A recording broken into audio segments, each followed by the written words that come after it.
انا مريضه وجوزي عايز نخدم ابوه وامه بالعافيه. لا الف سلامه. عندك ايه؟ يعني المرض الوحش. مرض ليه؟ الوحش. ربنا يعافيك يا رب، ربنا يعافيك ويعافي كل مبتلى يا رب. ربنا يخليك.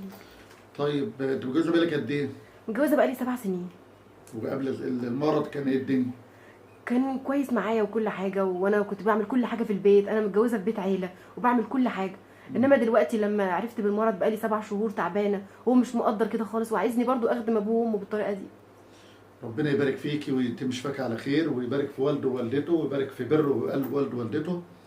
هو في الظروف ديت المفروض هو اللي يخدم ابوه وامه، هو المفروض هو اللي يخدمك انت كمان، مش يخدم ابوه وامه. المفروض الراجل فينا يبقى عنده يعني نخوه ورجوله، مش عنجهيه، مش بفتوه العضلات، هي مش بالتدخين الدراع. انا مراتي تعبانه وامي وابويا على مسنين، انا المفروض انا كراجل وزوج في البيت انا اللي ام خدمتهم. زوجه زي حالاتك بتقول 7 سنين شايلانه وتعبت، انا اللي المفروض اخدم ابويا وامي، لان خدمتهم واجبه عليا انا مش عليك انت. صح. خدمه الاب والام واجبه على الابن مش على مرات الابن.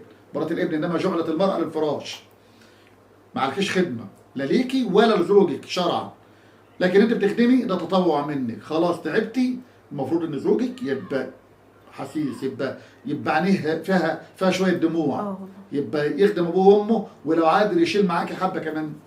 فان شاء الله ربنا يهديه ويسمع الكلام وربنا يعني يغير طريقته. وبسيب لي رقم تليفون انا اكلمه وافهمه الدنيا. ربنا يخليك. طب انا هسيب لك رقم تليفونه وبكلمه. تحت امرك. تسلم لي، تسلم يا رب.